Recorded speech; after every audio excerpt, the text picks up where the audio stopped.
Olá, tudo bom? Luiz Cora aqui novamente falando com vocês. Esse artigo é interessante e esse vai demorar um pouquinho para explicar porque isso significa bastante da minha trajetória profissional, tá? Esse artigo ele vai falar sobre os arrepios, goosebump, certo? Ah, Há uns 10 anos atrás, 11 anos atrás mais ou menos, estava atendendo um paciente e de repente a perna dele arrepiou inteira, tá? Totalmente disfuncional, certo? Ah, e com isso, eu pensei, bom, isso aqui não é normal. Se não é normal, é anormal. E se é anormal, tem que ter uma explicação.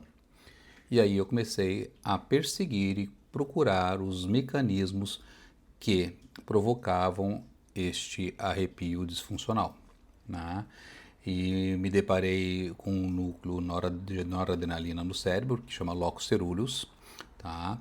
E este núcleo cerebral, ele é um hub importantíssimo no cérebro, né? Que faz a comunicação entre várias partes do cérebro, tendo ação na memória, tendo ação no controle de dor, tendo ação na atividade cerebral como um todo, enfim. E quando ele disfunciona, várias patologias podem acontecer, como por exemplo a doença de Parkinson, doença de Alzheimer, depressão, fibromialgia, dor complexa regional, entre tantas outras, porque ele é um hub muito importante. Tá?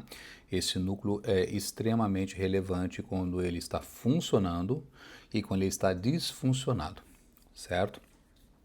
Bom, tendo isso em mente, né, e esse é o núcleo de estresse que vocês podem acompanhar lá no site da clínica, na clinicacora.com.br, núcleo do estresse, certo? É um dos grandes paixões da minha vida dos últimos 10 anos, tá? E uma coisa que eu pergunto para os meus pacientes é sobre arrepio, certo? Que pouca gente valoriza. Tá? Mas se você tem um arrepio normal, né? Uma emoção forte, um cachorro ladrou no seu, quando você está caminhando, ele te ameaçou e você ficou com medo, ou quando você teve uma emoção tanto positiva ou negativa, significativa, tá? Isso tá ok, normal, é um arrepio funcional. Você tem uma descarga de adrenalina funcional. Agora, quando você tem vários por dia, tem gente que tem 30, 40 por dia, né? Isso é disfuncional, tá? Então esse sistema não está funcionando. Às vezes o arrepio só é numa região, numa determinada zona do corpo, e é sempre ali. Então você sabe qual região do corpo está afetada. Quando tem arrepio em várias partes, este problema está a nível cerebral, né, e está relacionado à disfunção do sistema de adrenalina. Bom, então tendo isso em mente, então um paciente que tem um arrepio disfuncional com bastante frequência, quem é meu paciente conhece bem como é que eu faço, né? Eu faço a algometria digital. O que é isso? É um aparelho que a gente mede, tá? A gente aperta uh, numa certa área do braço, tá? Aperta o aparelho, esse aparelho mede em quilogramas, né, por centímetro quadrado, e a gente sabe qual a pressão que a pessoa suporta até uma escala de 0 a 10, uma escala de 4 pontos, na escala de analógica de dor, certo? E daí eu provoco uma descarga de adrenalina. Como é que a gente provoca a descarga de adrenalina? Eu uso um barulho. Eu pego um taser que tem 100 decibéis de altura, né? Óbvio que não se encosta na pessoa, né? Mas você faz um barulho bem extremo, né? Não é um barulho de 120 decibéis que aí machuca e danifica realmente o tímpano, mas um barulho de 100 decibéis ele vai ativar o sistema adrenérgico, o locus ceruleus. E aí o que vai acontecer, né? O que se espera numa condição normal é que a resistência à dor aumente, tá? E nos pacientes que têm arrepios com bastante frequência, tá? O que a gente espera é que esse núcleo esteja disfuncional.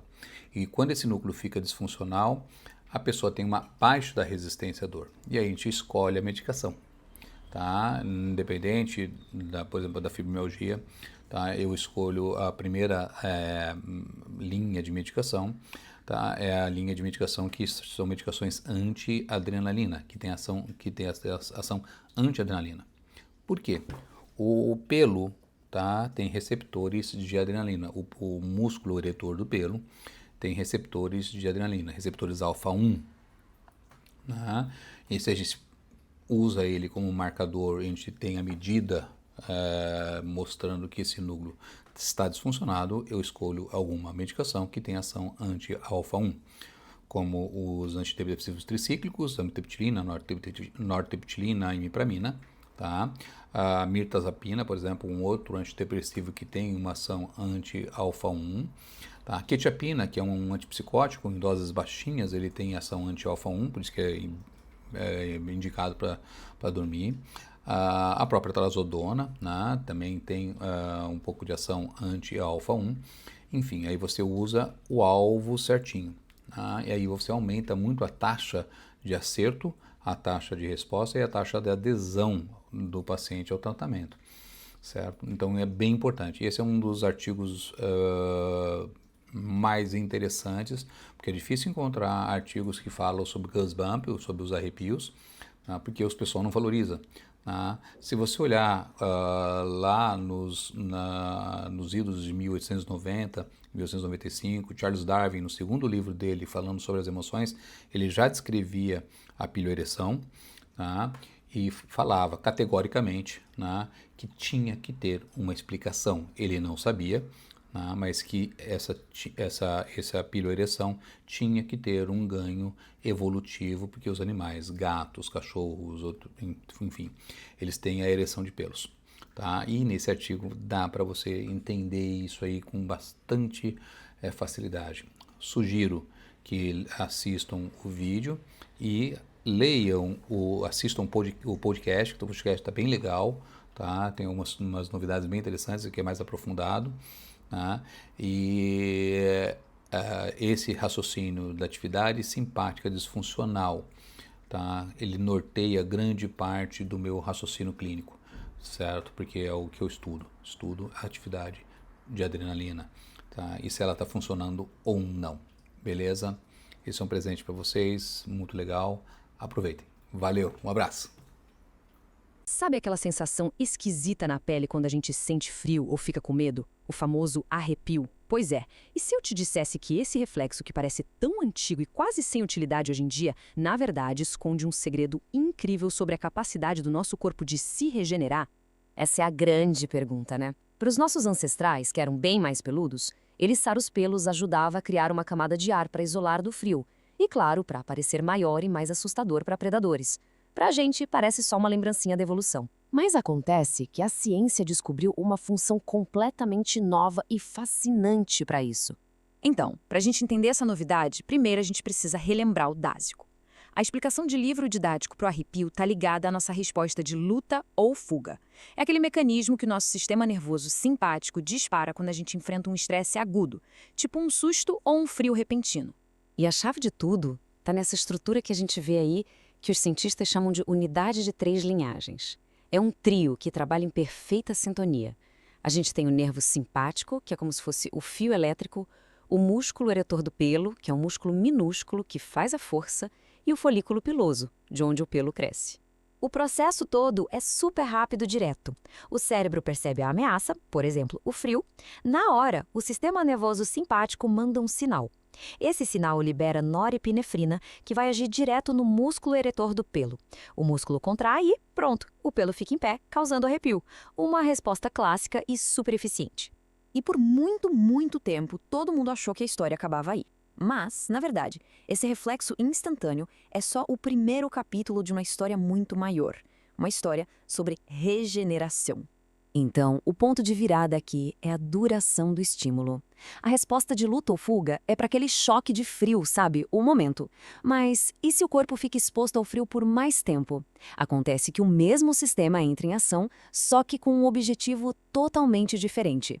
E aqui está a grande revelação, direto do estudo científico. A mesma estrutura de nervo e músculo que causa o arrepio também se conecta diretamente com as células-tronco do folículo piloso. Ou seja, em vez de só uma contração momentânea, o sistema nervoso simpático começa um processo de longo prazo, fazer crescer mais pelo. Esse esquema aqui mostra essa dupla função perfeitamente. Dá uma olhada na imagem da esquerda, o painel A. Esse é o arrepio, a resposta imediata ao frio que a gente já falou. Agora, olha para a direita, o painel B. Isso é o que acontece com o frio prolongado. O mesmo nervo simpático manda um sinal lá para as células-tronco do folículo, tirando elas da fase de descanso, que se chama telógeno, e ativando a fase de crescimento, a fase anágena. Basicamente é o corpo dizendo, olha, tá frio há um tempo já, precisamos de mais pelo para nos aquecer. Isso nos leva a uma visão completamente nova do músculo eretor do pelo. A função dele vai muito além de só contrair. Descobriu-se que ele tem um papel estrutural que é absolutamente essencial nesse processo todo de regeneração. Bom, antes de seguir, vamos só definir quem é a estrela principal aqui. As células-tronco do folículo piloso. Elas ficam numa área do folículo chamada bulge e são elas que comandam o ciclo de vida do pelo. Pensa no ciclo das estações. Tem a fase de crescimento, a anágena, uma fase de transição, a catágena, e um período de dormência, tipo o inverno, que é a fase telógena. E é aqui que está o pulo do gato. Os nervos simpáticos não conseguem manter uma conexão firme com as células-tronco sozinhos. Eles precisam do músculo eretor do pelo para servir como uma ponte, uma âncora física mesmo. Com o frio prolongado, a norepinefrina que o nervo libera atravessa essa ponte e vai ativar as células-tronco, avisando para elas, ok pessoal, hora de trabalhar e fazer um pelo novo crescer. E a prova disso veio de experimentos muito bem bolados. Quando os pesquisadores removeram só o músculo eretor do pelo em ratos, a conexão entre o nervo e as células-tronco simplesmente se desfez. E o resultado? A regeneração do pelo atrasou bastante. Isso mostra que o músculo não é só um interruptor para o arrepio. Ele é a fundação, a estrutura que permite que a atividade nervosa simpática tenha essa dupla função de controle, tanto a contração imediata quanto a regeneração a longo prazo. Agora vamos dar um passo para trás para ver o quadro completo. Essa descoberta não é só sobre por que a gente se arrepia ou como o cabelo cresce. Ela abre uma janela totalmente nova para a gente entender como o nosso sistema nervoso pode controlar a regeneração de tecidos no corpo inteiro. Esse mecanismo pode ser, na verdade, um princípio biológico fundamental. Outras pesquisas já estão conectando a atividade do nervo simpático com o aparecimento de cabelos brancos por estresse, com a regulação de células-tronco do sangue lá na medula óssea e até com os nossos ritmos biológicos diários. O que a gente está vendo aqui é um padrão. Os nossos nervos não apenas sentem o mundo, eles dão instruções ativas para as nossas células-tronco sobre como reconstruir e adaptar o nosso corpo. Isso nos deixa com uma pergunta simplesmente fascinante. O arrepio é só a pontinha do iceberg. Se essa rede de nervos tem um propósito duplo para o cabelo, controlando tanto a resposta imediata quanto a regeneração de longo prazo, em que outros lugares do nosso corpo o sistema nervoso pode estar secretamente orquestrando processos de cura e renovação? A resposta para isso pode mudar completamente o que a gente entende sobre o corpo humano.